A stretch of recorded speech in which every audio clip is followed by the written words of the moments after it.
Halo, ketemu lagi dengan saya, Aditya Septiarini, calon guru penggerak Angkatan 9, Kabupaten Tulang Bawang Barat, Provinsi Lampung. Hari ini, saya akan mempresentasikan aksi nyata yang sudah saya lakukan di sekolah saya. Selamat menyaksikan.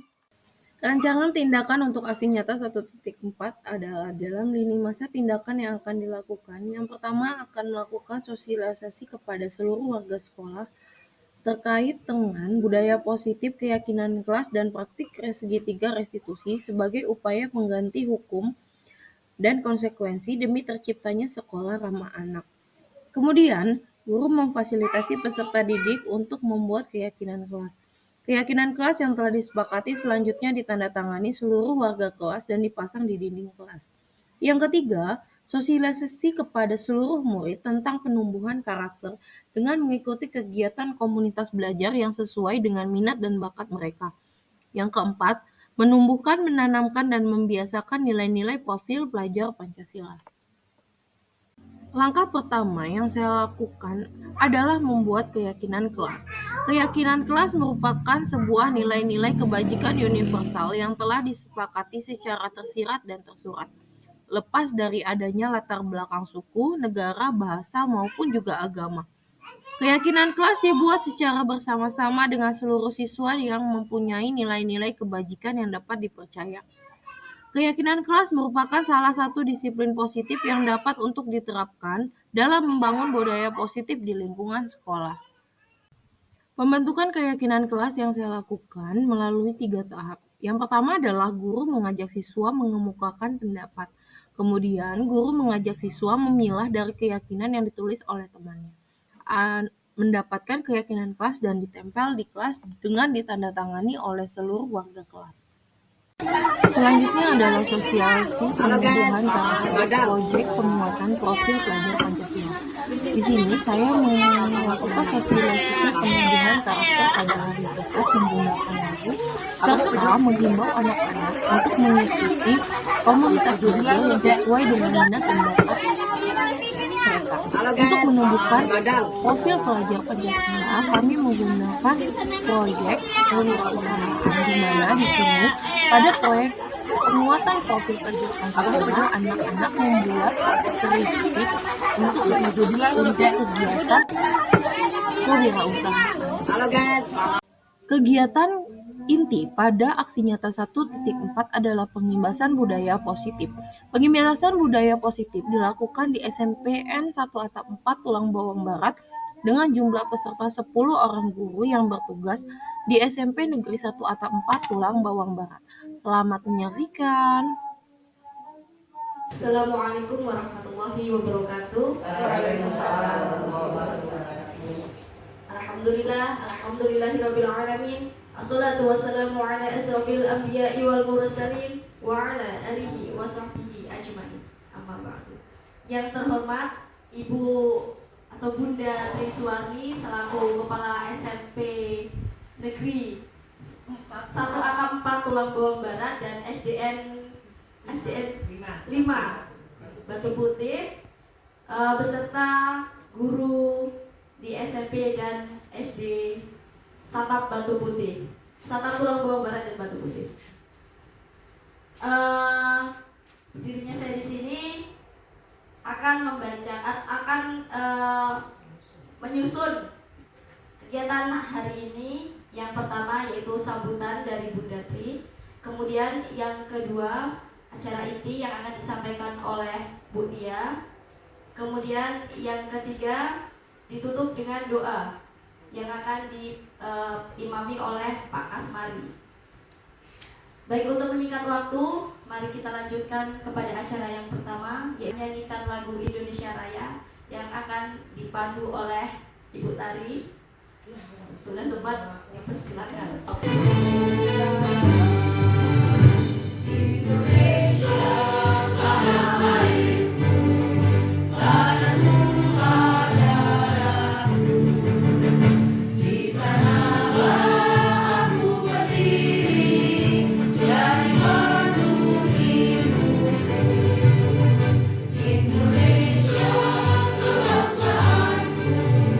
Bangsa dan tanah air.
hilangkan hambatan, tunda kesenangan, ciptakan kerja nyata, siap berdaya saing, mengabdi berbakti, tulang bawang bara, rakyatnya rukun dan damai sejahtera.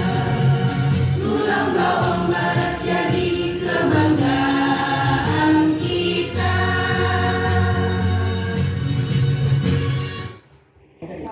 Baik, untuk meningkat acara yang kedua yaitu sambutan yang akan disampaikan oleh Bunda Tri. Waktu dan tempat kami haturkan. Assalamualaikum warahmatullahi wabarakatuh. Alhamdulillahirabbil alamin wa bihi nasta'in ala umurid dunya waddin wa ala alihi wasyobi ajmain amma ba'du. Bapak Ibu Dewan Guru yang Bunda banggakan, alhamdulillahirabbil alamin. Marilah kita bersama-sama puji syukur tentunya atas semua limpahan rahmat, hidayah, berkah, berkah umur, berkah hidup, berkah rizki yang hari ini sama-sama kita nikmati. Kedua kalinya semoga sholawat dan salamnya Allah tetap teriring kepada junjungan Nabi besar kita Muhammad Sallallahu Alaihi Wasallam, ya insya Allah hingga kelak yaumul kiamah kita tetap diakui sebagai umatnya. Amin. Allahumma amin. Bapak Ibu baik SD maupun SMP Satap 4 yang Bunda banggakan, alhamdulillah kita hari ini sudah mulai berkegiatan dalam rangka meningkatkan profesional Bapak Ibu selaku Dewan Guru, juga untuk meningkatkan kualitas di sekolah kita. Alhamdulillah kita sudah terprogram diawali hari ini adanya kegiatan yaitu workshop terkait dengan penguatan karakter budaya positif. Insya Allah nanti akan disampaikan langsung narasumbernya oleh Ibu Tia.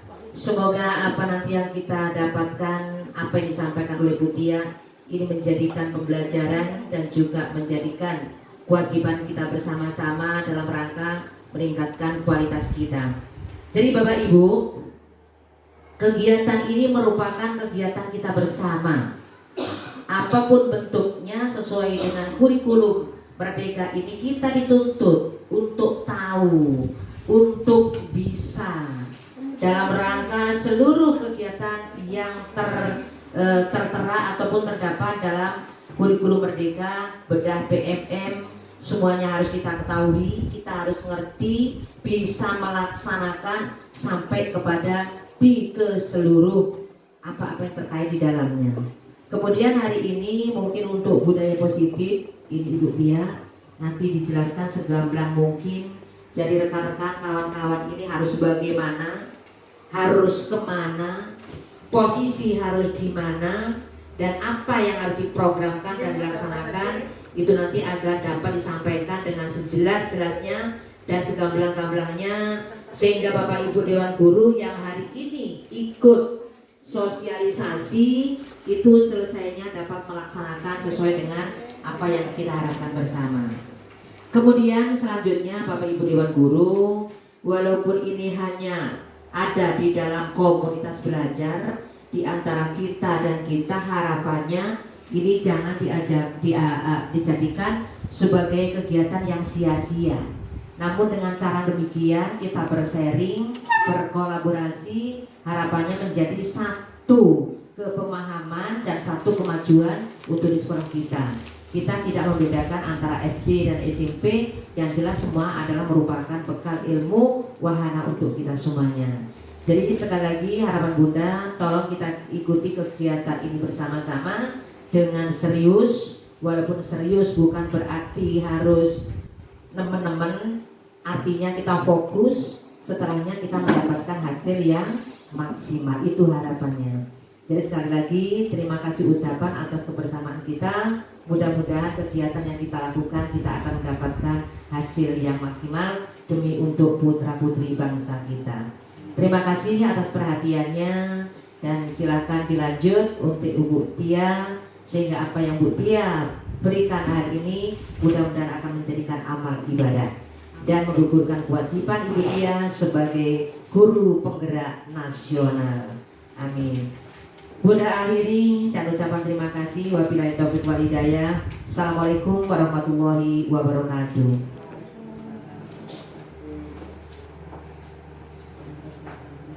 Baik Bapak Ibu Guru sekalian, peningkat acara selanjutnya yaitu acara inti yang akan dipandu oleh Ibu Aditya Setiarini. Kepada Ibu Tia, waktu dan tempat dipersilakan.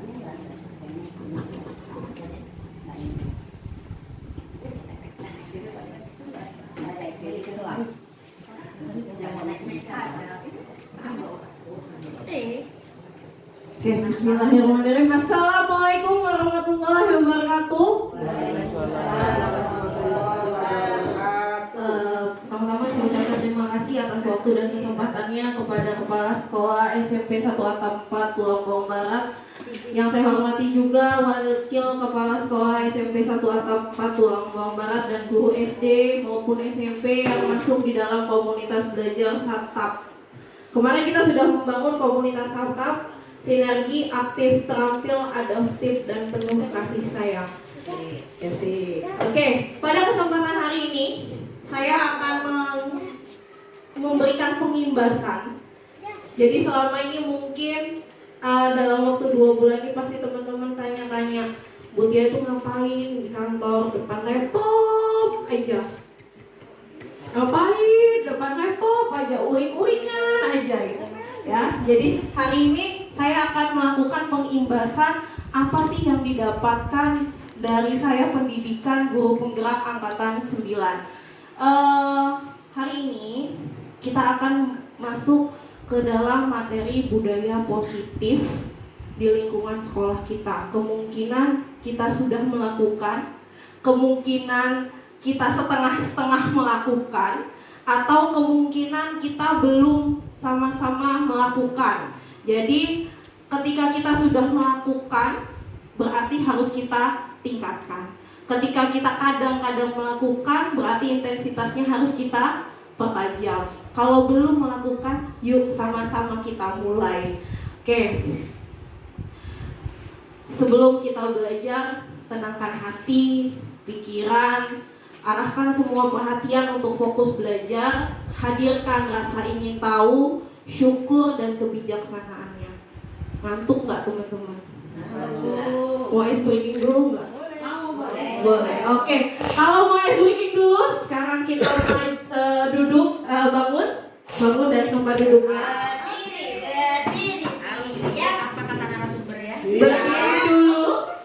Berdiri dulu, kemudian membentuk lingkaran di meja saja gitu. Lingkaran. Ada yang di sini? Ayo Bunda maju. Ayo Bunda di sini Bunda.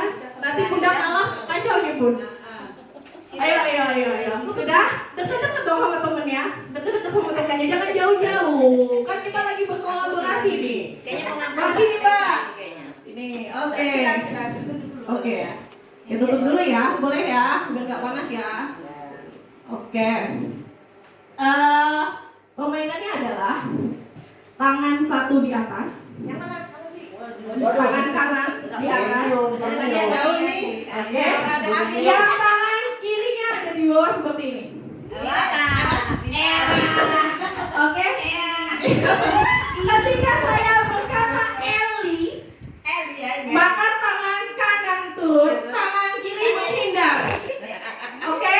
Ketika saya bilang Eli, maka tangan kanan.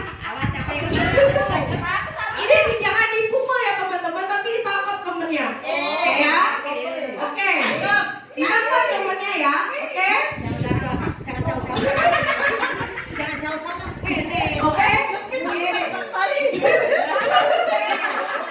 Sudah? Dengarkan ceritanya. Ini bercerita. Dengar ya. Pada suatu hari di sebuah rumah ada yang bernama Ella.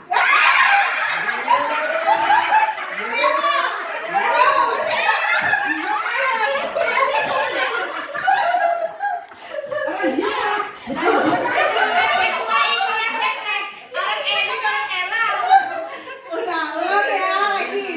Kita lanjutkan. Di rumah Tomo. Ketika Tomo berjalan-jalan ke sebuah rumah, dia bertemu dengan Eli.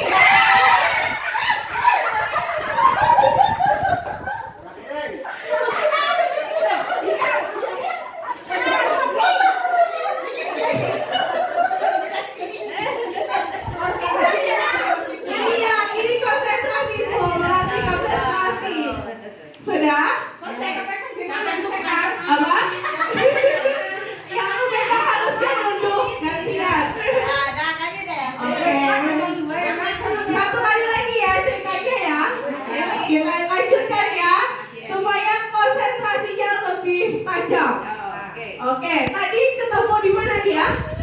Di kebun, bertemu Eli, Bunda, si Tomonya. Kemudian si Eli tuh kasih makan ke Tomo. Kata Tomo, waduh enak sekali makanannya. Terima kasih Eli. Makakas. Kalau ada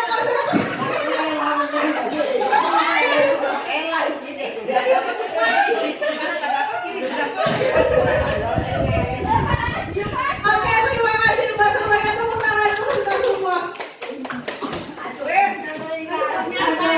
Saya semangat sekali. Udah gini dong. Kesimpulannya belajar kita ini adalah Eli. Eli ya. Eli dan Tomo. Eli, Ella dan Tomo. Oke, berarti kita sudah tenang hatinya, sudah fokus pikirannya. Kita mengarahkan semua ke fokus belajar. Kita akan lanjut pertanyaan pemantik. Setuju atau tidak? Hukuman yang pertama dapat mendisiplinkan anak. Setuju atau tidak? Hukuman dapat mendisiplinkan anak. Ya. Hukumannya bentuknya apa dulu? Enggak, kita global. Hukuman dapat mendisiplinkan anak. Hukuman maka anak akan disiplin. Oke, kata Bunda setuju karena gimana Bu? Cuman belum tahu bentuk hukumannya. Iya. Yang jelas anak dulu biar mendisiplinkan anak setuju. Oke, yang lain ada yang tidak setuju? Setuju semua? Oke, yang kedua, pemberian hukuman dengan hal positif seperti membaca atau membersihkan halaman sekolah dapat meningkatkan disiplin anak. Setuju. Setuju? Setuju. Oke, yang ketiga, memberi penghargaan dapat meningkatkan motivasi belajar anak. Setuju. Sesapan. Jadi kita pada setuju bahwa hukuman dapat mendisiplinkan anak dan hukuman yang positif ya dapat meningkatkan disiplin anak dan memberikan penghargaan itu dapat meningkatkan motivasi belajar anak. Setuju semua? Setuju. Oke, lanjut. Ini jelas pertanyaan. Kita perubahan paradigma. Sekarang cari teman sebelahnya. Kita punya 2 teman. Cari teman di sebelahnya. Ayo, Bu Leka mau kemana Bu Leka? Sobeklah secari kertas. Pak Kasmari, kemana Pak Kasmari? Siapa temannya? Buat ulang lagi dia. Kelas cari kertas. Oke, Pak Kasmari sama Bunda. Dulu. Oke, udah ya. Tepat, udah. Deketin temennya. Kalau bisa duduk di sebelahnya, tatap matanya. Supaya tumbuh rasa cintanya kepada temannya.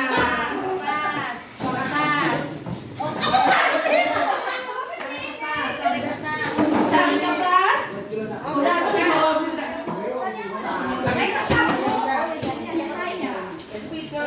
Tuliskan nama benda yang sangat kalian sayangi. Aku nggak ada yang sayang, Bu. Ya siapa kek?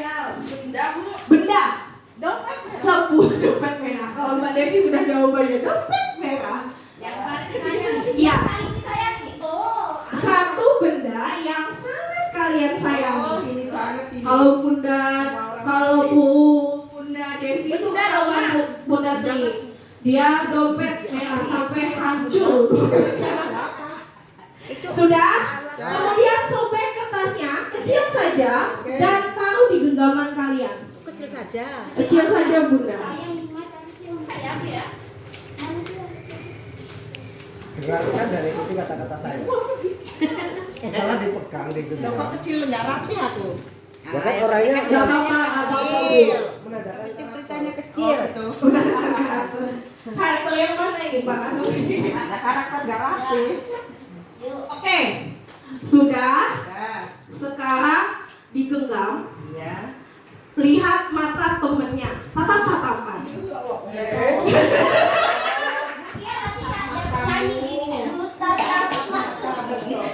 Ku tatap dua bola mataku. Laki-laki ditatap. Oke, tatap-tatapan temennya. Kemudian, udah dilihat temennya.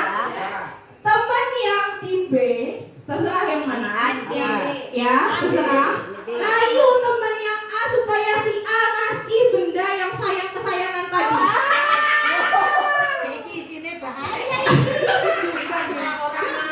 Ayo teman yang megang benda berharga tadi diayu. Dibayar diberikan.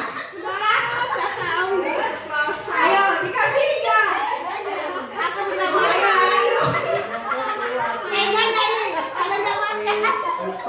Kenapa gak makan?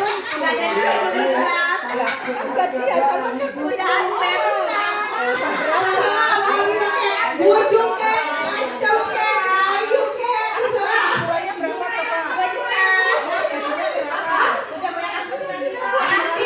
Bunda yang kasih Pak Asrani, nanti Pak Asrani, Bunda ayu Pak Asrani. Aku kasih ayu.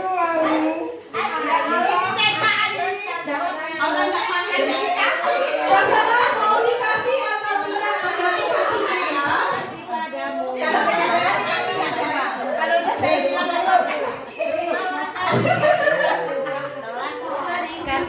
Ini kan negara saya mas kecepatan langsung kamu. Oke.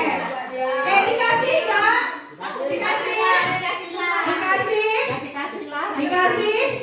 Dikasih.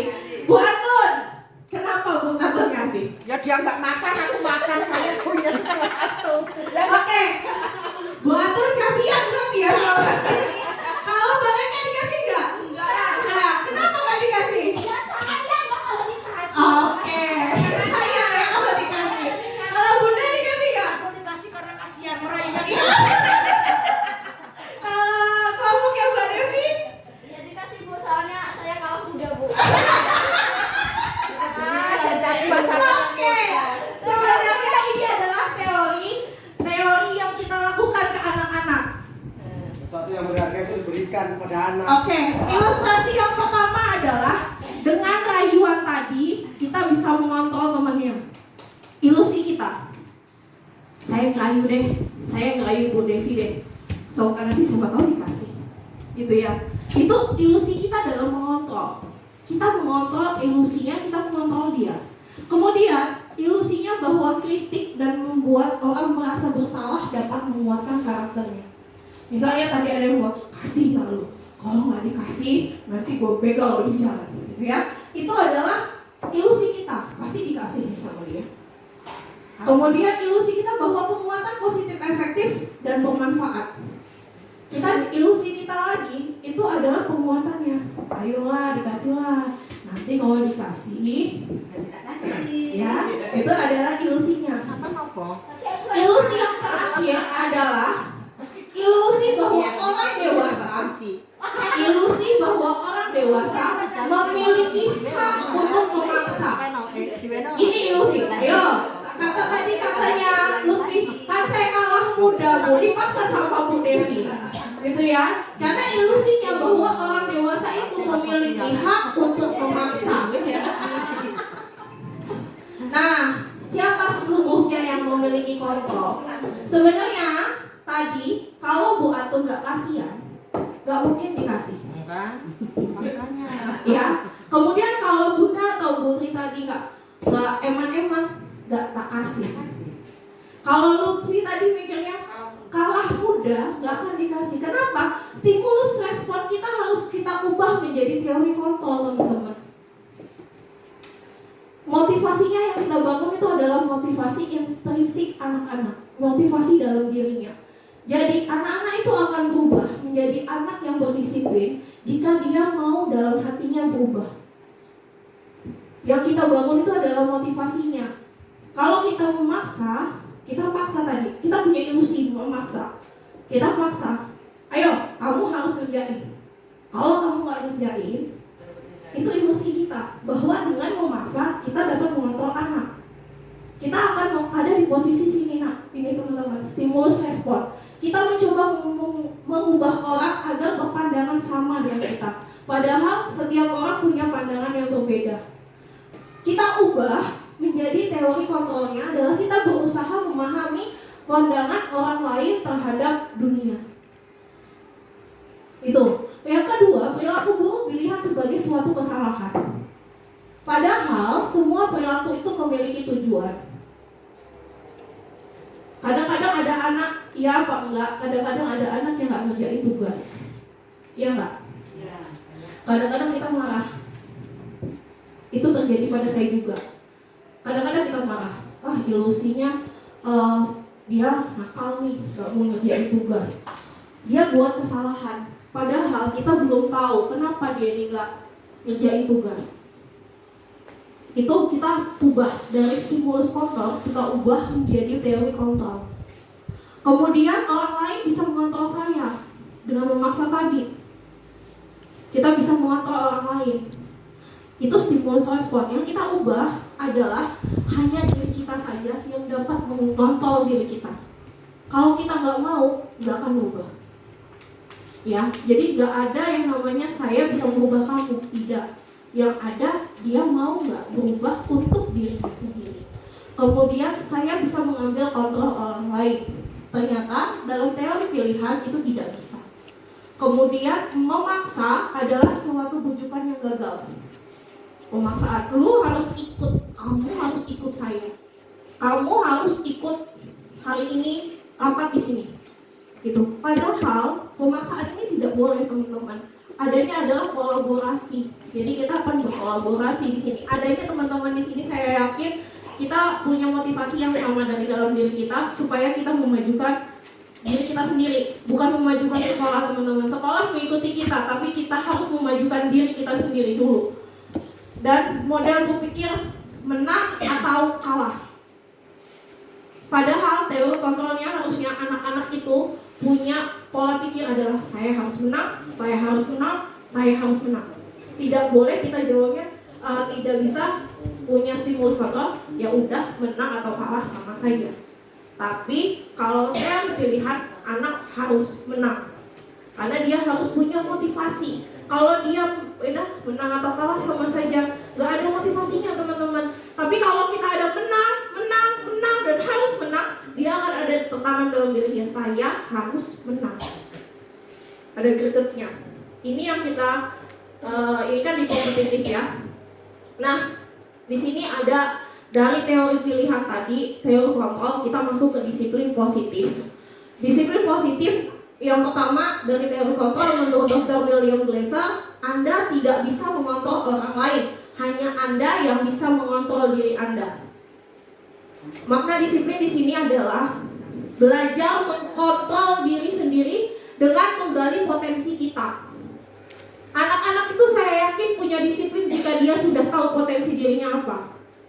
Tapi kalau anak-anak tidak memiliki kontrol, tidak memiliki motivasi dalam dirinya, pasti dia belum menemukan, teman-teman.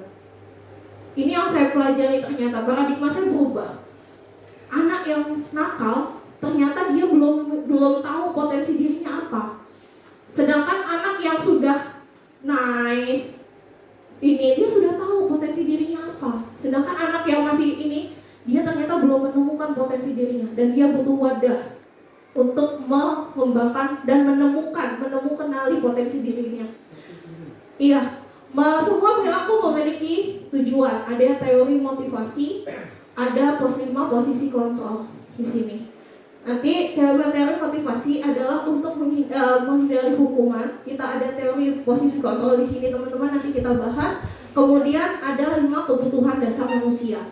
Kebutuhan dasar manusia itu adalah bertahan hidup, penguasaan, kemudian kasih sayang dan rasa diterima, kesenangan, dan kebebasan.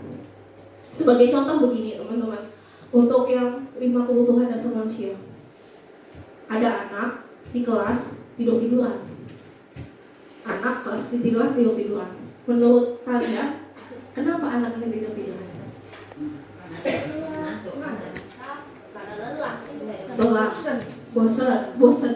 Nah, kata-kata yang kita bawa tadi, kata-kata Bu Devi adalah bosan.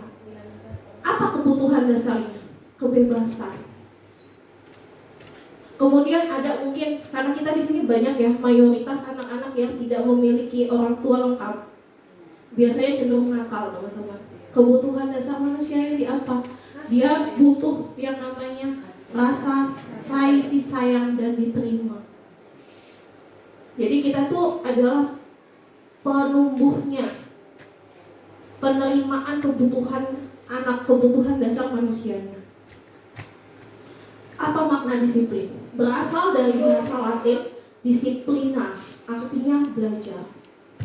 Jadi kalau kita bilang disiplin, apa sih disiplin itu? Disiplin itu artinya belajar, teman-teman. Kita lagi belajar tentang keadaan positif atau disiplin positif. Belajar yang positif.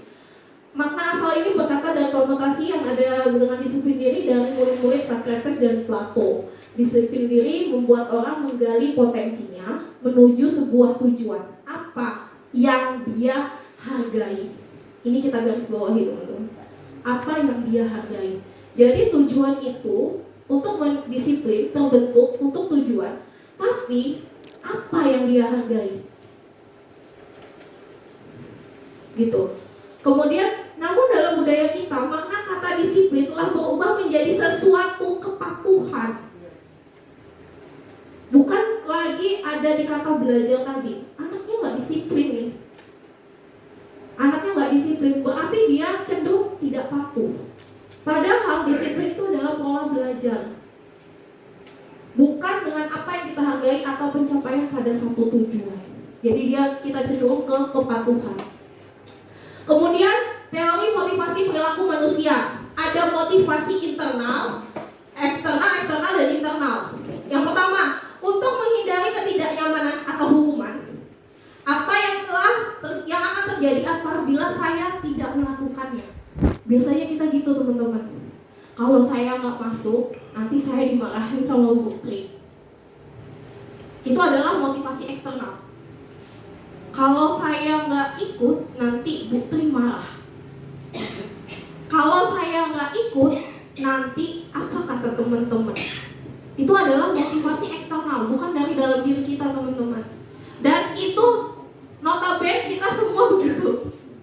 Notabene bisa ambil rata-rata, sekitar 70% kita rata-rata lebih mengedepankan apa kata orang dibandingkan apa kata hati saya sendiri. Itu adalah motivasi eksternalnya. Tapi kalau motivasi internal, tujuannya disiplinnya positif ya. Kalau saya nggak ke sekolah, anak-anak tuh mikir gitu, kalau saya nggak ke sekolah, saya besok jadi apa ya? Itu harus tumbuh dulu dalam diri mereka. Tumbuhnya disiplin positif ini berarti murid-murid kita itu merasa perlu datang ke sekolah, merasa perlu itu belajar, merasa perlu untuk berpartisipasi. Sama halnya dengan kita hari ini. Kalau ada motivasi diri kita yang internal, pasti kita, ikut komunitas deh, ikut komunitas belajar supaya diri kita tumbuh. Gitu. Ada di motivasi internal. Tujuannya apa? Tujuannya untuk menghargai diri sendiri. Kemudian lanjut. Nah, nilai-nilai kebajikan universal.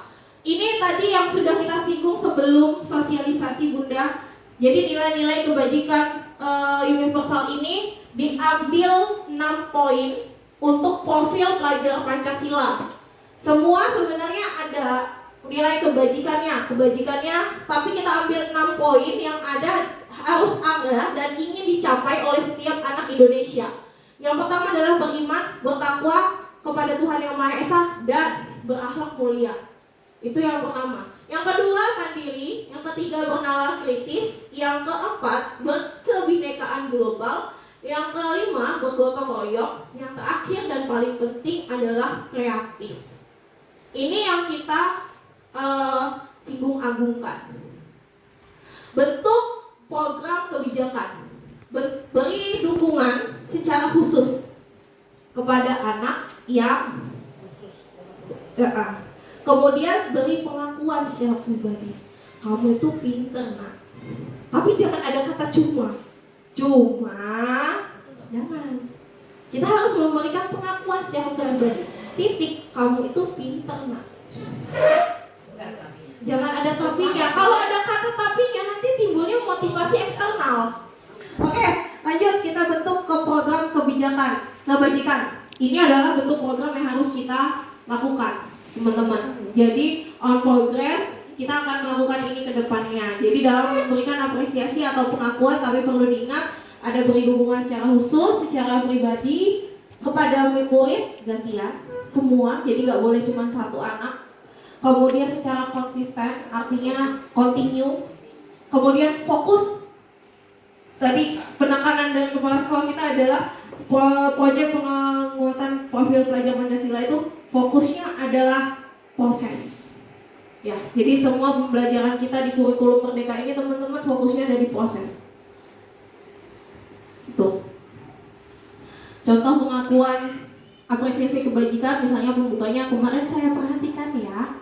Rasa empatimu besar sekali pada saat menolong murid baru di kelas kita. Ini adalah contoh dukungan. Tidak ada kata tapi. Jangan ada kata tapi lagi teman-teman. Saya menghargai kepedulianmu pada saat kamu membantu teman-temanmu di tugas kelompok. Dan yang terakhir adalah terima kasih untuk rasa tanggung jawabmu. Jangan lupa teman-teman, anak-anak kita perlu rasa terima kasih, perlu ucapan terima kasih kita atas kegiatan baik yang pernah dia lakukan. Contoh pengakuannya di foto Bu Lutfi. Oke, di situ. Oke, sudah Bu Lutfi? Oke, lanjut. Nah, tadi ini kebutuhan dasar manusia ada 5 yang paling utama yang akan membentuk semuanya, membentuk adanya bertahan hidup. Apa? Di situ ada rasa kasih sayang, penguasaan, kebebasan, kesenangan. Semua anak-anak kita itu ada muncul itu. Muncul rasa-rasa ini di dalam kelas gitu ya. Kadang dia pengen, "Bu, ayo kita ice breaking aja." Berarti dia butuhnya adalah kesenangan pada saat itu. Kemudian, "Bu, kok ibu gak mau ikut omongan saya?" Berarti dia butuh, kebutuhan dasarnya adalah penguasaan. Nanti juga Bu Atun ikut apa kata saya. Itu penguasaan teman-teman. Jadi dia ada kebutuhan dasar, dia penguasaan yang belum sempurna, utuh dapatnya. Misalnya dia butuh, saya maunya ice breaking aja Bu. Berarti dia kebutuhan kesenangannya itu belum penuh tekonya. Jadi gimana caranya kita menumbuhkan teko itu? Menurut Ki Hajar Dewantara, apa sih kata-kata merdeka? Wih, kita merdeka terus nih. Merdeka menurut Ki Hajar Dewantara artinya tidak bisa diperintah. Terlepas kita nggak usah diperintah. Tapi ada kata tapinya nih, juga cakap untuk memerintah diri sendiri. Nah, Ki Hajar Dewantara menurut pemikirannya konsepsi keteladanan sikap merdeka cetakan ke-5. Ini menurut Ki Hajar Dewantara. Nah, tadi kita pada setuju dengan namanya hukuman. Sekarang kita telah dulu teman-teman hukuman itu apa. Yang sebenarnya harus kita lakukan itu hukuman, konsekuensi. Ada 2 ini yang sering kita lakukan. Ada hukuman, ada konsekuensi. Hukuman, sesuatu yang menyakitkan harus terjadi.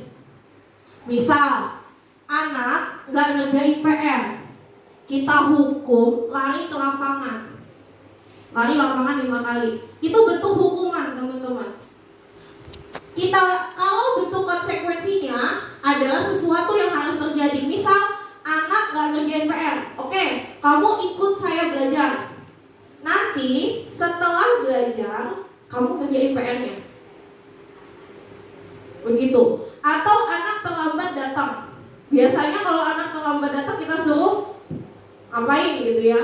Bersihin WC. Nah, itu hukuman teman-teman. Hukuman. Tapi kalau konsekuensi hukumannya adalah ketika dia masuk, dia telat 15 menit, oke, kita boleh dia masuk ke kelas. Tapi konsekuensinya adalah kita menyuruh dia terlambat pulang 15 menit. mengganti jam pelajaran yang hilang tadi. Itu adalah konsekuensi. Karena hukuman itu membuat anak sakit, baik fisik ataupun hati untuk jangka yang panjang. Kadang kalau kita sering menghukum anak, mendisiplinkan anak melalui hukuman, dia akan takut cuma sama kita aja. Ketika dia sama yang lain, dia tidak punya rasa untuk tidak mengulangi lagi untuk guru-guru yang lain. Atau kondisinya ketika dia di sekolah sering kena hukuman, nanti ketika dia pindah sekolah, dia nanti akan mencari wadah supaya dia melakukan kesalahan sama tanpa dihukum. Begitu. Jadi ada hukuman dan konsekuensi. Kemudian hukuman itu anak akan membenci kedisiplinan, sedangkan konsekuensi anak akan menghargai disiplin. Kalau hukuman statusnya adalah paksaan, ya. Kalau konsekuensi itu adalah tanggapan. Monggo Bu. Oke, kalau hukuman itu mendorong anak untuk menyakiti dirinya sendiri, sedangkan kalau konsekuensi mendorong anak agar mudah untuk menyesuaikan diri. Kemudian hukuman konsep diri yang buruk akan berubah menjadi, kalau di konsekuensi, konsep diri yang baik. Hukuman, anak akan belajar untuk menyembunyikan kesalahannya. Enggak Bu, saya enggak gitu. Enggak Bu, gitu. Tapi kalau konsekuensi, anak belajar untuk mematuhi peraturan. Oke, hukuman, marah, rasa bersalah, dipermalukan, dan merasa tidak dihargai. Sedangkan kalau konsekuensi itu akan kehilangan hak, dibuat tidak diinginkan untuk sementara. Ya? Iya. Boleh? Gimana Bu? Iya, silakan. Sesi tanya jawab belum? Gak usah, langsung aja. Nanti lupa malah. Ya, tentang hukuman dan Konsekuensi. Sebab kalau di dalam kelas saya pribadi sendiri sih, kelas 4, itu kayaknya hukuman itu udah jarang ada.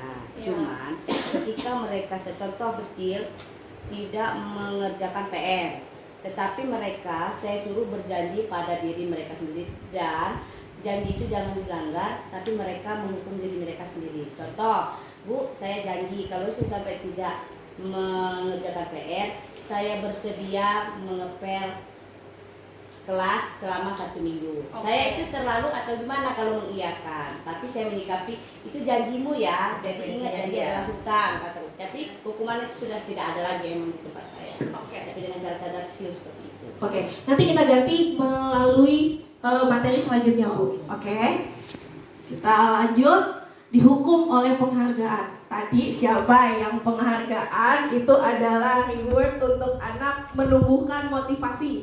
Setuju katanya? Setuju. Ternyata penghargaan itu adalah hukuman, teman-teman. Anak akan cenderung mengharapkan penghargaan untuk melakukan sesuatu. Iya, jadi dipengaruhinya jangka pendek dan jangka panjang. Nanti anak akan terus ngerasa, kalau saya melakukan ini saya dapat penghargaan, kalau saya melakukan ini saya melakukan jangka panjang. Berarti nggak mendapatkan dia lulus. Iya. Alur penggerak kami ya memang juga penting katanya untuk meningkatkan. Iya, itu reward ya Bu, bukan penghargaan secara ini penghargaan. Jadi dia meminta atau membujuk seseorang melakukan sesuatu yang sesuai tujuan tertentu dari orang. Dorongan itu adalah bentuk dari eksternal. Jadi tidak menimbulkan apa-apa, hanya menumbuhkan motivasi eksternal dia. Oh, kalau saya begini saya akan dapat ini, kalau saya begini saya akan dapat itu, gitu ya. Penghargaan itu menghukum kreativitas anak. Kalau saya ngasih penghargaan ke anak, saya akan menghukum dia supaya dia kreatif sesuai kemauan saya. Itu sudah nggak bisa lagi di Merdeka Belajar. Oke, kemudian penghargaan itu mengurangi ketepatan. Kemudian penghargaan itu tidak efektif. Penghargaan akan merusak hubungan.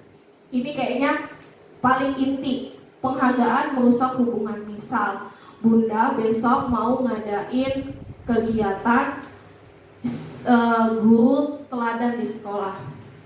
Itu kan penghargaan. saya dan Bu Devi, misalnya saya sama Bu Devi akan berlomba bagaimana caranya saya mendapatkan penghargaan. Ketika itu timbul dari motivasi eksternalnya adalah untuk mendapatkan penghargaan, maka nanti ketika Bunda memilih saya ataupun Bunda memilih Bu Devi, maka nanti akan ada timbul rasa iri dalam hati saya. Dan itu akan merusak hubungan saya dengan Bu Devi. Jadi penghargaan itu merusak hubungan sebenarnya. Iya. Boleh nggak reward? Boleh. Reward boleh. Tapi secara ini penghargaan akan ada imbasnya ke jangka panjang dan jangka pendek. Dihukum oleh penghargaan akan menurunkan kualitas diri. Kemudian penghargaan akan, yang tadi yang kata saya, mematikan kreativitas karena udah ada polanya sendiri. Penghargaan mengurangi motivasi intrinsik, ini pasti, karena motivasinya adalah mendapatkan penghargaan tadi. Oke, ternyata konsekuensi ini membentuk identitas, disiplin, identitas sukses. Sedangkan hukuman membentuk identitas anak merasa gagal. Saya gagal untuk mempertahankan diri saya sendiri. Itu bentuknya dari hukuman, teman-teman. Nah, apakah konsekuensi ini baik? Nah, jadi kalau hukuman itu negatif sistemnya. Dia nilainya adalah nilai budaya negatif. Kalau konsekuensi itu budayanya adalah budaya netral. Kalau restitusi itu budaya positif. Kita ganti ini menjadi restitusi. Sebelum melakukan restitusi, kemarin saya sudah demonstrasi kontekstual di sini tentang segitiga restitusi. Kita lanjut. Oke, nanti kita lanjut ke situ ya. Hukuman atau konsekuensi. Mencatat 100 kali di dalam buku, saya tidak akan terlambat lagi karena terlambat sekolah. Hukuman atau konsekuensi? Mencatat 100 kali di dalam buku kalimat, saya tidak akan terlambat lagi. Hukuman. Oke, lari mengelilingi lapangan basket 2 kali karena terlambat hadir di sekolah.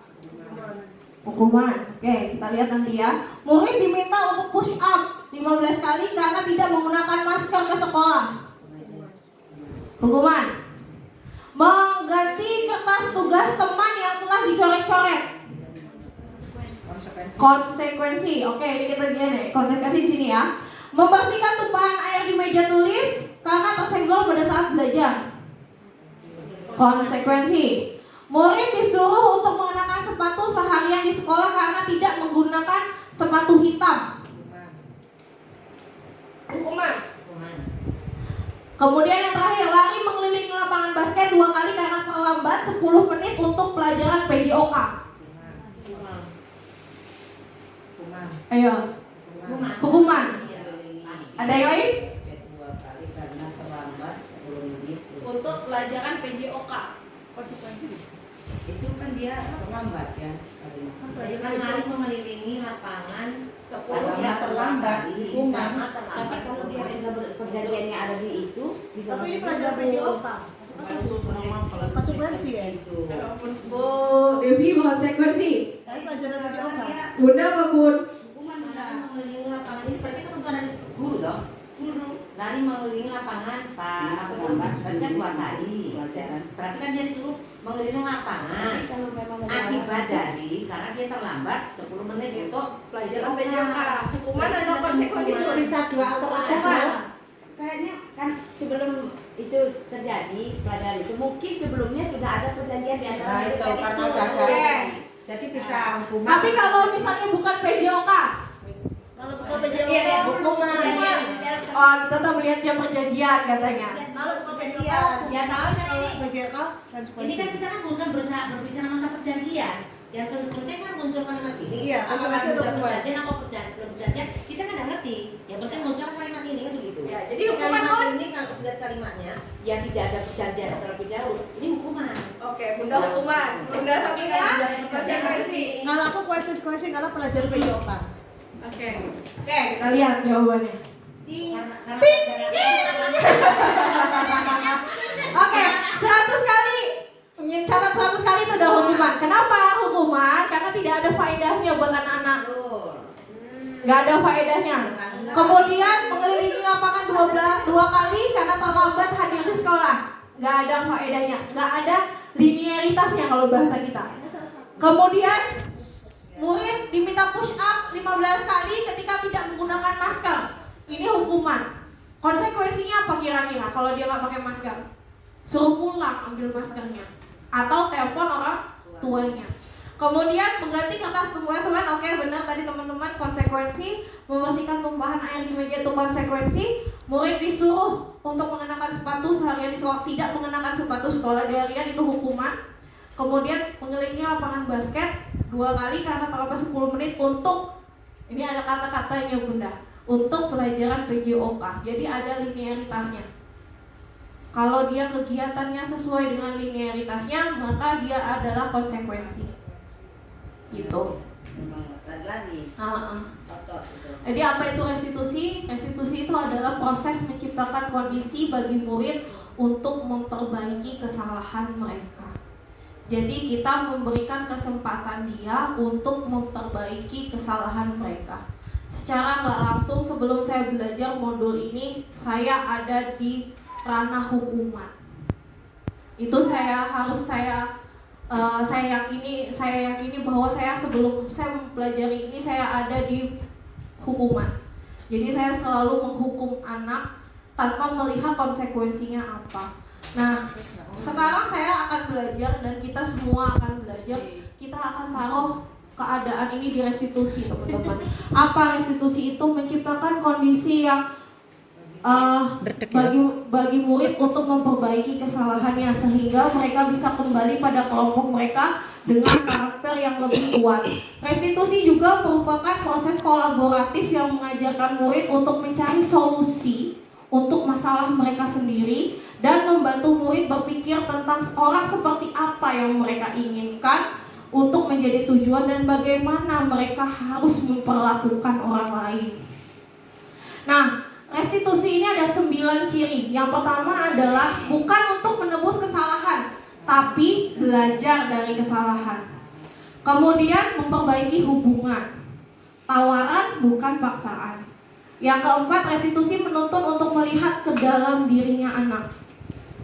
Restitusi mencari kebutuhan dasar yang menjadi dasari tindakan. Restitusi diri adalah cara yang paling baik. Fokus pada karakternya, bukan pada tindakannya. Kemudian restitusi fokus pada solusinya. Kita fokus sama solusinya. Mengembalikan murid yang membuat salah pada kelompoknya. Ini sudah saya terapkan beberapa kali teman-teman. Jadi kalau mungkin ada yang tahu, kejadiannya adalah sama Okta. Dari kelas 7 kemarin, Okta itu jarang masuk sekolah. Benar apa enggak? Iya. Saya juga udah sering konfirmasi ke Bunda, saya mau harus gimana lagi Bunda. Ketika saya belajar tentang budaya positif ini, saya panggil anaknya Bunda. Saya baru laporan hari ini sama Bunda. Jadi anaknya saya panggil, saya tanya kenapa, ada apa. Kemudian saya mengembalikan lagi identitasnya. Kemudian saya kasih solusinya, dia sendiri yang harus mencari solusi untuk dirinya sendiri. Nah, itu yang saya lakukan. Jadi ketika saya belajar tentang modul ini, saya belajar tentang segitiga restitusi teman-teman. Yang pertama kita adalah menstabilkan identitas dulu. Menstabilkan identitas ini apa? Jadi ketika kita lihat anak datang terlambat, kita pasti bilang ke dia, kenapa telat? Sebenarnya yang kita lakukan adalah bukan menanyakan kenapa dia telat terlebih dahulu. Yang kita tanyakan, kamu kira-kira ada apa? Telat, iya. Kita stabilkan dulu identitas dia. Yang merasa dia gagal tadi, saya telat, berarti saya bukan anak disiplin, gitu. Kita stabilkan dulu. Kita bilang orang telat itu wajar. Anak telat itu wajar. Ada waktunya, ibu juga terlambat. Saya wajar, saya ada waktunya saya terlambat. Nah, itu adalah proses kita menstabilkan identitas teman-teman. Kemudian kita tanya validasi kebutuhannya. Tadi ada 5 kan kebutuhan dasarnya. Kita tanya, kenapa kamu telat? Baru kita tanya, kenapa terlambat?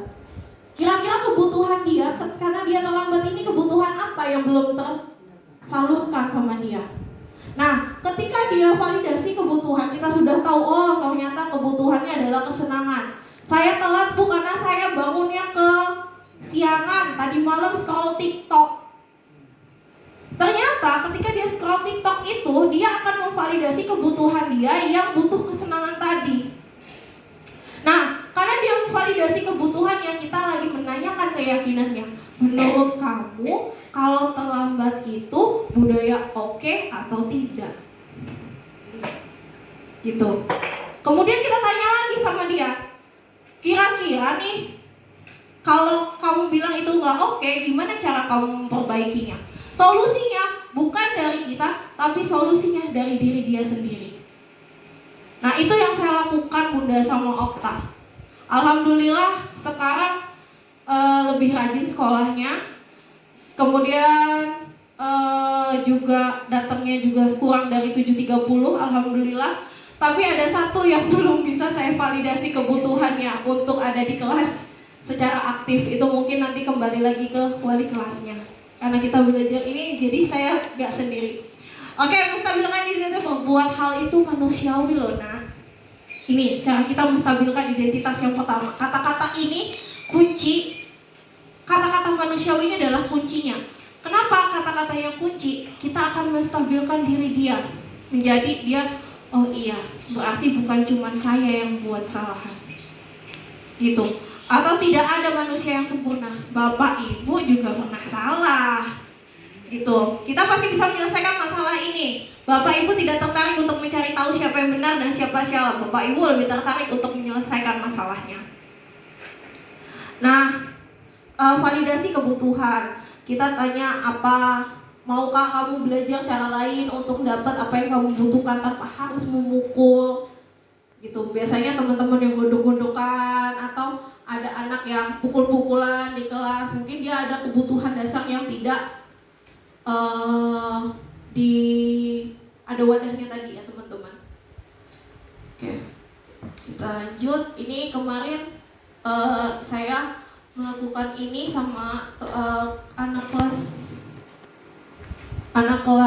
8.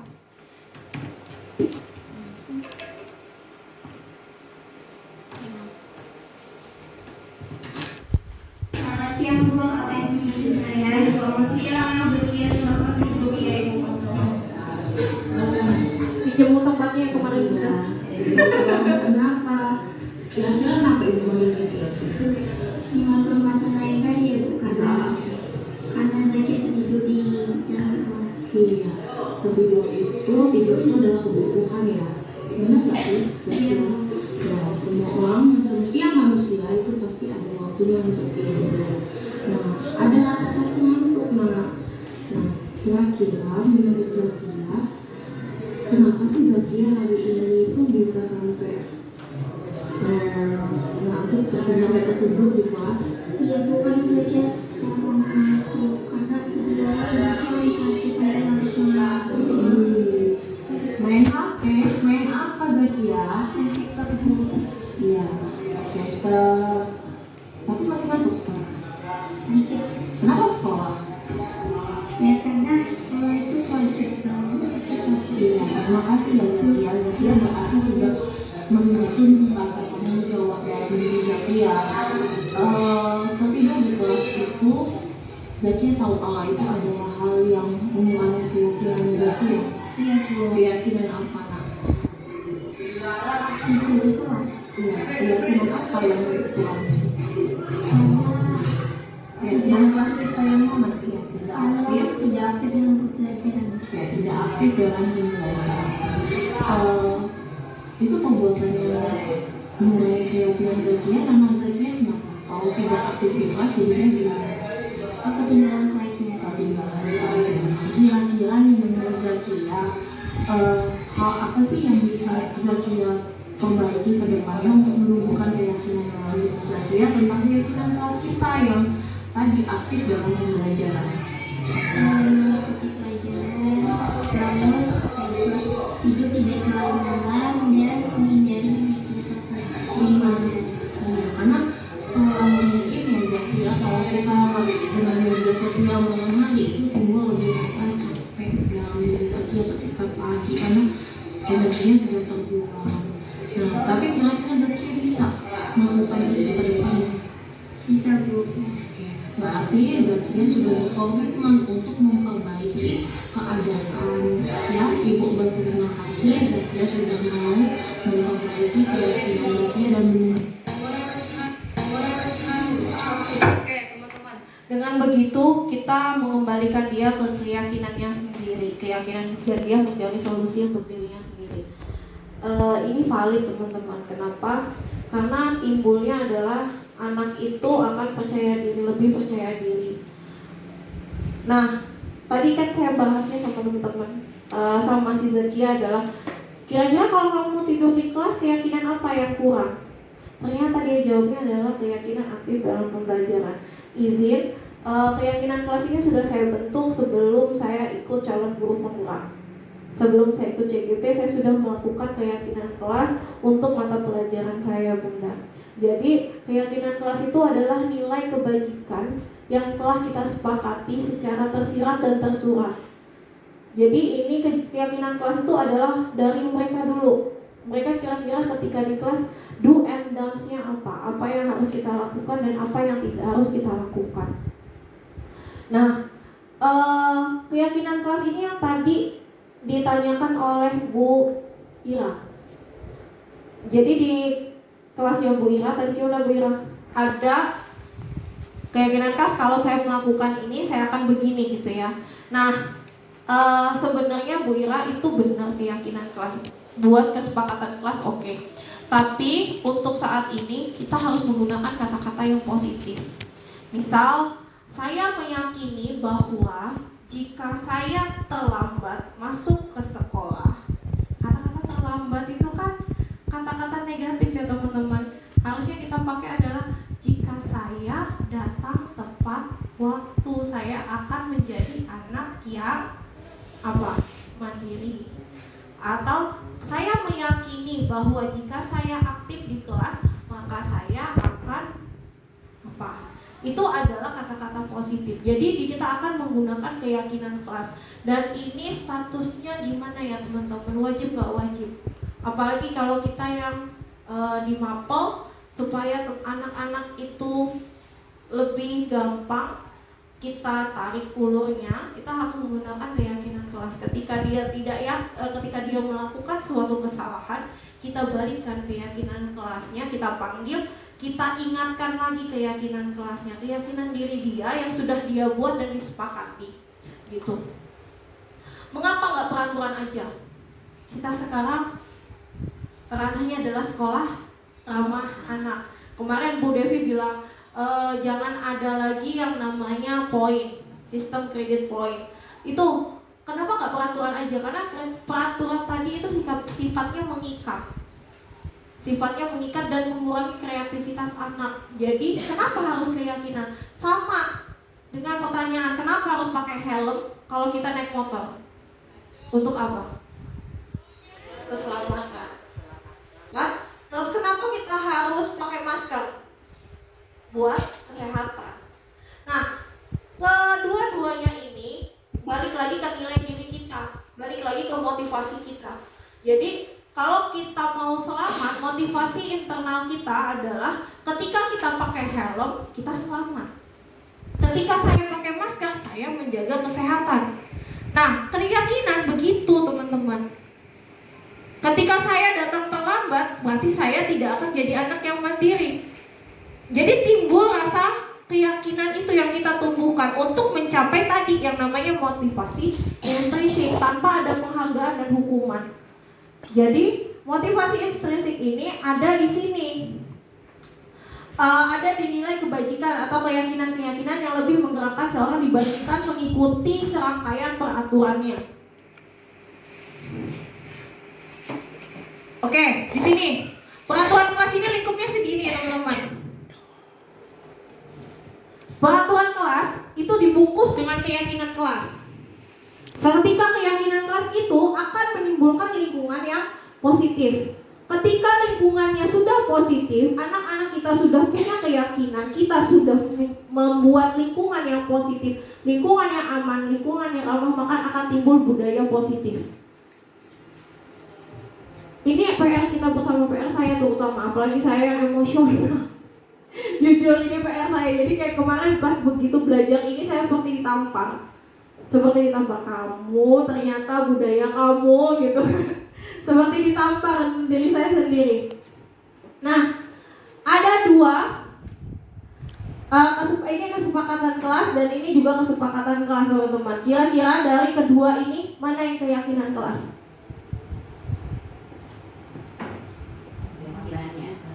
Ini cari poin keyakinan.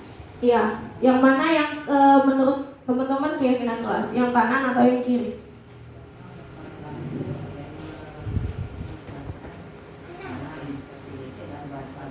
Menjaga kebersihan sekolah, berdoa sebelum dan sesudah kegiatan, aktif dalam pembelajaran. Kemudian yang terakhir adalah tertib. Kesepakatan kelas, kami guru dan murid yang saling menyayangi. Kami guru dan murid yang semangat untuk belajar. Kami guru dan murid yang peduli dengan teman-teman. Yang kesepakatan kelas. Iya, dua-duanya kesepakatan kelas Pak Asmari. Yang kanan. Nilainya benar. Iya. Yang ini atau yang ini? Yang kanan. Yang ini? Iya, betul. Ini adalah keyakinan kelas. Keyakinan diri sendiri yang tumbuh. Jadi kita harus saling menyayangi, harus beretika. Kalau yang ini sifatnya masih memaksa teman-teman, datang tepat waktu. Kemudian menjaga kebersihan sekolah masih bentuk perintah, bukan keyakinan teman-teman. Nah, ini adalah PR kita bersama. PR kita bersama, apalagi wali kelas, itu untuk membentuk keyakinan kelas. Izin, kemarin kelas 7 sudah saya buat keyakinan kelasnya Pak Kasmari. Karena PR-nya Bu Devi kan. Sekalian. Oke. Selalu kembalikan buku ke tempatnya, itu peraturan. Keyakinan kelasnya apa? Kira-kira. Selalu kembalikan buku ke tempatnya. Mengembalikan buku ke tempatnya akan menumbuhkan jiwa yang tertib. Jiwa yang tertib. Dilarang mengganggu orang lain. Kami yakin. Tidak akan menghancurkan. Jangan pakai kata positif negatif Pak. Nggak boleh kata-kata tidak. Jangan, tidak boleh. Itu nggak boleh, dilarang. Itu untuk keyakinan tidak bisa. Kami akan menghargai orang lain. Menghargai orang lain. Sehingga orang lain akan menghargai kita juga. Oke. Hadir di sekolah 15 menit sebelum pembelajaran dimulai. Keyakinan kelasnya. Wira. Saya berusaha tidak terlambat. Saya berusaha tidak terlambat. Oke. Dilarang melakukan kekerasan. Orang terlambat terus. Dilarang melakukan kekerasan.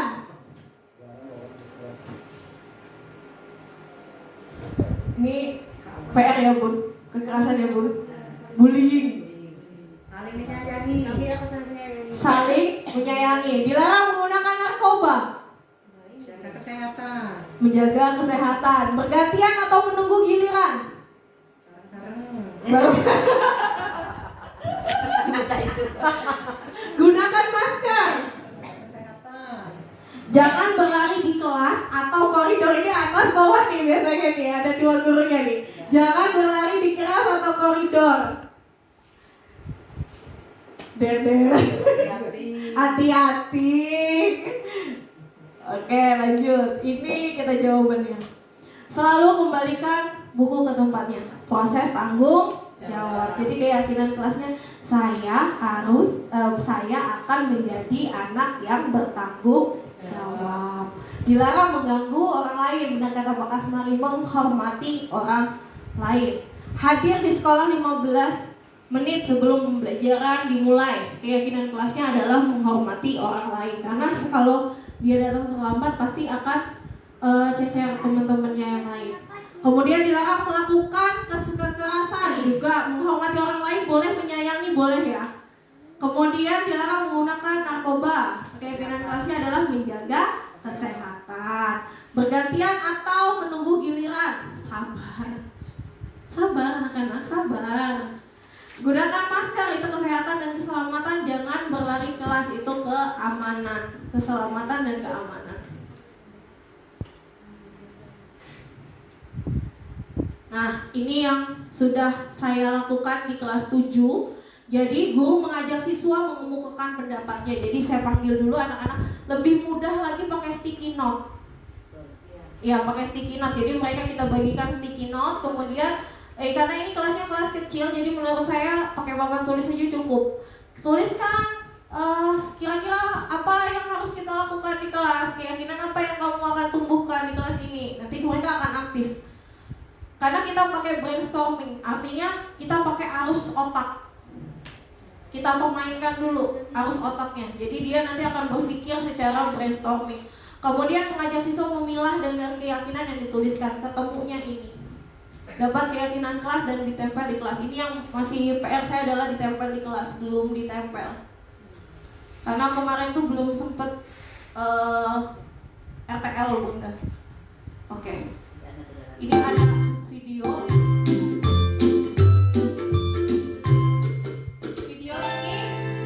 Video ini nanti kalian lihat mana yang menurut teman-teman itu ada, teman-teman ada di posisi itu. Guru apa kita selama ini? Halo, Bapak Ibu Guru calon guru penggerak. Video ini akan menampilkan 5 adegan interaksi guru dan murid. Silakan menonton dan merefleksikannya.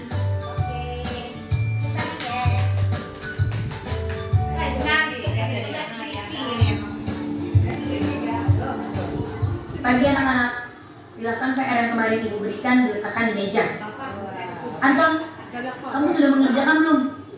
Belum mengerjakan saya, Bu. Kamu selalu ya mengerjain PR. Sekarang kamu duduk di depan, lalu tulis.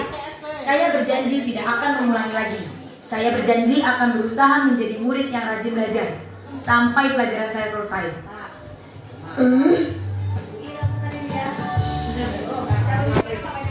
Pagi anak-anak. A ya, kegiatan A, ini Hari kegiatan ada B. tugas. Ada yang belum mengerjakan? Anton, kamu sudah mengerjakan? Belum, Pak. Kamu nggak mengerjakan tugas.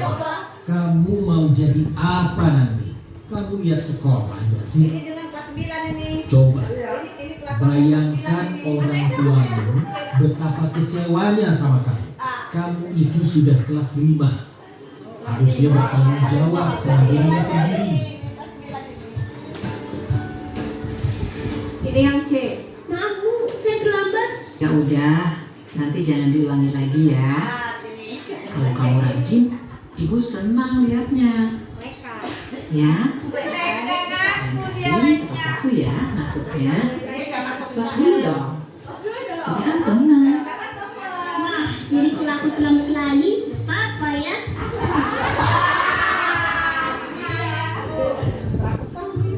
Kamu kok nggak pakai baju olahraga? Bapak catat, kamu sudah 3 kali loh nggak ikut olahraga bulan ini. Iya, Pak. Ketiga kali berarti saya dapat sanksi, Pak.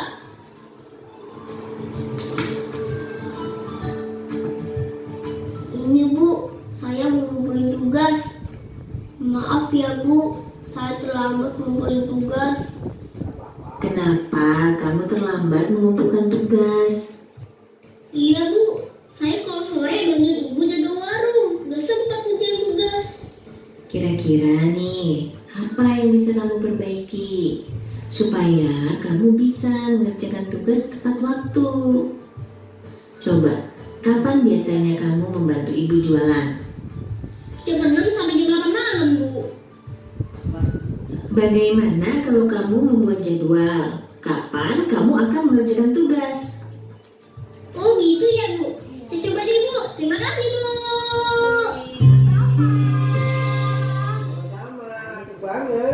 Oke. Dari A, B, C, D, E, kira-kira kita ada di mana? Pak Kasmari ada di posisi kontrol yang mana, Pak Kasmari? A, B, C, D, atau E? Belum ada tadi ya?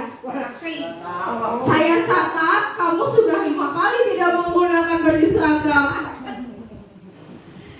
Bunda ada di mana, Bunda? Aman. Ada di mana? Ada di mana? Tadi kata mereka saya ada di C. Kan kita teman, tos dulu dong, gitu ya. Tapi dalam hatinya. Oh, dalam hatinya. Oke. Ada yang di posisi pertama nggak? Kalau sekali nggak ada. Capek aku. Di posisi A tadi ada nggak? Teman itu. Yang telepon nggak ada. Yang kedua deh. Yang kedua, kamu datang, kamu mau jadi apa? Kasihan orang tua kamu. Ada nggak pernah kita ngomong kayak gitu teman-teman? Ada. Bukan. Oke. Yang A tadi adalah tipe peran kontrol kita adalah penghukum.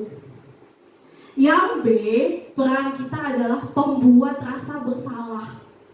Kita nungguin nih rasa bersalah sama dia. Oh iya ya, saya itu sudah buat apa buat orang tua saya. Kita nungguin rasa bersalah. Dengan kata-kata kita, saya kecewa sama kamu, itu sudah menumbuhkan rasa bersalah dia. Kita, peran kontrol kita punya 5 peran kontrol. Yang pertama adalah penghukum, yang si A tadi. Yang kedua, pembuat rasa bersalah. Ayo loh.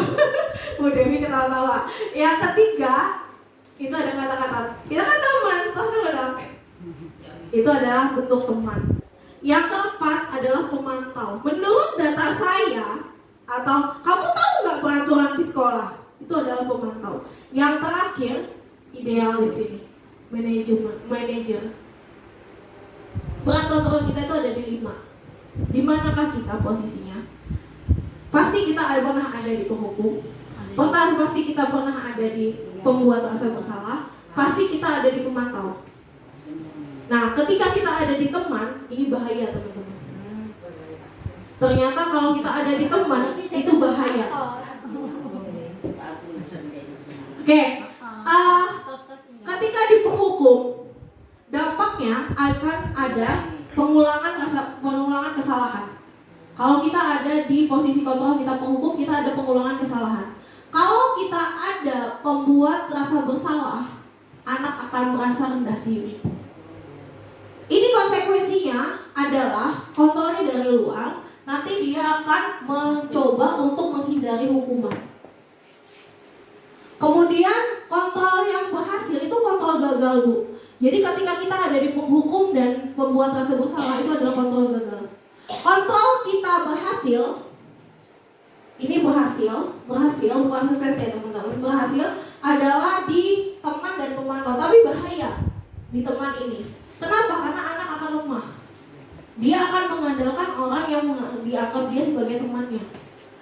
Kemudian gak mandiri anaknya. Kalau di pemantau, kita akan menitik beratkan pada sanksi dan hadiah. Kalau nggak ada itu, nggak ada. Iya, nggak ada motivasinya Pak Kasmari. Mengharapkan imbalan dan tergantung. Nah kacau nih kalau anak-anak kita sampai kita ada di posisi teman, dia akan tergantungan sama kita. Gak bisa kemana-mana diintilin. Mungkin ada beberapa waktu kita enak, kan ada yang bantu, tapi untuk kedepannya dia nanti akan tergantungan sama kita. Nah posisi kita adalah manajer. Seharusnya kita ada di posisi manajer. Apa? Mengevaluasi diri dan bagaimana cara kita memperbaiki diri.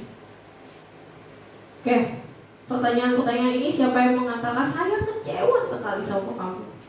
Itu adalah membuat orang merasa bersalah. Kamu gak pernah benar ya. Kamu ini nakal ya. Itu adalah penghukum. Ayolah lakukan demi ibu ya. Itu teman. Kemudian nanti kalau misalnya gini, jawabannya gini, Pusing juga. ayolah dilakuin, nanti ibu kena marah nih sama Bu Tri, nanti ibu kena marah nih sama ibu kepala sekolah. Itu posisi kita sebagai teman. Atau posisinya, ayolah nanti ibu kena marah, kecewa nih Bu Tri sama ibu. Itu posisi kita membuat dia merasa bersalah. Kemudian kamu mau dapat stiker gak hari ini? Itu pemantau, karena ada assessment. Bagaimana kamu bisa menyelesaikan masalah ini? Itu kita ada di posisi itu, ada di posisi manajer. Oke, lanjut. Jadi kita itu sebenarnya ada di sini. Peraturan, pemantau, konsekuensi atau hadiah itu berbanding beririsan dengan nilai manajer dan cara memperbaikinya. Dia beririsan. Kita ada di sini teman-teman. Nggak tahu. Iya, kita ada di sini. Oke. kita akan udah selesai di ujung kegiatan. Kita akan melakukan refleksi. Yang pertama, hal baru apa yang mengubah paradigma saya yang saya dapatkan. Tapi sebelum refleksi, kita games dulu. Ya, kita main dulu. Kita punya 3 warna di lampu merah. Warnanya apa? Merah, kuning, hijau. Merah, kuning, hijau. Kalau merah tepungnya 1. Oke. Kalau hijau, kuning tepungnya 2. Kalau hijau tepungnya 3. Konsentrasi. Oke. Konsentrasi dimulai. Kita coba ya. Merah, hijau, 3. hijau 3. Oke, kita mulai. Merah, kuning, hijau, merah, hijau, merah, kuning, hijau 3 kali. Oke, ulang ya. Merah, hijau, 2, 3. Segitiga ya? Ya, kita buat segitiga ya, biar gampang ya. Oke, merah, kuning, 1, 2, hijau, 1, 2, 3. Oke? Ya, Bu. Merah, kuning, hijau, merah, biru. Bolehkah sini, bolehkah? Ayo, bolehkah? Aduh. Bolehkah? Fokus. Ada lagi banyak pikiran. Kita cari bangsa satu lagi, gimana, bolehkah? Ya, oke. Merah, kuning, hijau, biru, kuning, hijau. Gak ada bolehkah? Gimana bolehkah? Kita ulang aja ya bolehkah ya. Biru, kuning, merah, hijau, kuning, hijau, merah, biru. Oke, ya sudah. Sekarang untuk takut bolehkah? Sekarang gini bolehkah? Kita refleksinya nggak ke sini bolehkah? Ini nanti kita jawab via web aja. Kasih 1 kata untuk hari ini bolehkah? Satu kata ya? 1 kalimat ya? 1 kalimat ya? Kalau kata pendek itu boleh. Mananya apa? Apa ya? Hari ini Satu kata. Satu kalimat. hari ini sangat menyenangkan. Menyenangkan aja. Udah menyenangkan saja, nggak ada nano. Ya sebenarnya nano sama menyedihkan juga sih. Oke. Ya sudah. Terima kasih bolehkah? Oke. Ada pertanyaan lagi teman-teman sebelum kita mengakhiri sesi ini? Kita mau mulai dari mana teman-teman? Dari keyakinan kelas kah? Dari peran kontrol kita kah? Dari disiplin positifnya? Motivasi intrinsik atau bagaimana? Kita mulai dari mana? Salah semua kata Bu Ira. Kita semua salah gitu ya. Kita mulai dari mana teman-teman? Kontrol dulu. Kontrol diri dulu kali ya, kontrol diri. Peran kontrol. Oke, kita mulai belajar untuk peran kontrol, mengubah diri kita menjadi manajer. Jadi yang punya manajer itu bukan cuma kepala sekolah. Iya, kalau kepala sekolah manajerial, kalau guru kontrol manajer. Jadi saya berharap kedepannya ada imbas positif dari guru penggerak. Kedepannya sekolah kita menjadi sekolah yang lebih baik. Dilihat orang, anak-anak kita memiliki karakter yang unggul, kompetitif, berkarakter. Itu adalah motivasi kita ke depan, visi kita yang sudah kita bentuk menjadi anak yang unggul, karakternya bagus, dilihat, orang dipandang walaupun sarana dan prasarana kita kurang. Kita menjadi individu yang dilihat dan dipandang orang sekeliling kita menjadi sekolah yang top. Amin. Oke, saya cukupkan karena tidak ada pertanyaan. Saya cukupkan. Terima kasih untuk perhatian dan motivasinya datang hari ini. Semoga motivasi kita datang ke sini adalah motivasi internal dari dalam diri kita, menghasilkan hasil yang positif buat diri kita, dan kedepannya kita menjadi guru yang benar-benar profesional. Amin. Oke, saya cukupkan. Saya akhiri. Wabillahi taufiq wal hidayah. Wassalamualaikum warahmatullahi wabarakatuh. Kembali serahkan ilmu yang paling berharga. ATM lo tak apa nih dia kok enggak.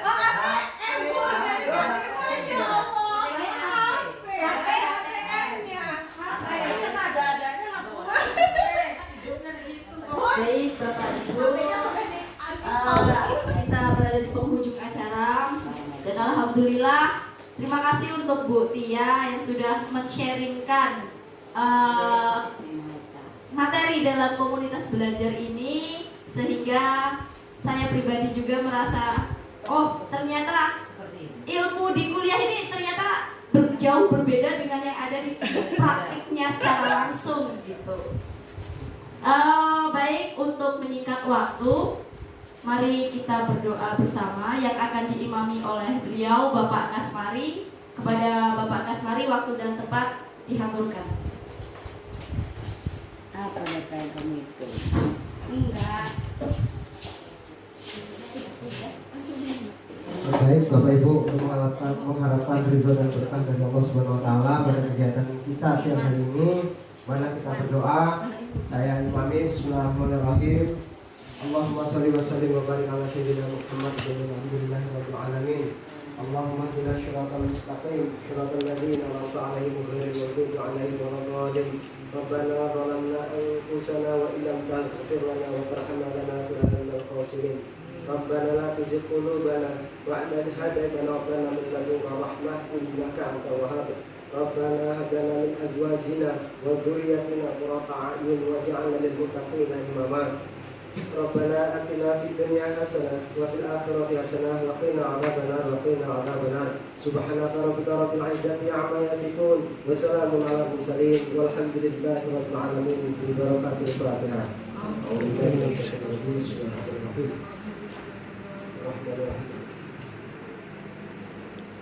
Assalamualaikum warahmatullahi wabarakatuh. Kita lanjut. Profil pelajar Pancasila. Gimana Bunda? Aku dapat dulu. Nanti aja dulu. Apa Bun? Oh iya. Baik, terima kasih. Saya mohon maaf apabila melakukan kesalahan secara tidak sengaja maupun sengaja. Akhirul kalam, assalamualaikum warahmatullahi wabarakatuh. Waalaikumsalam.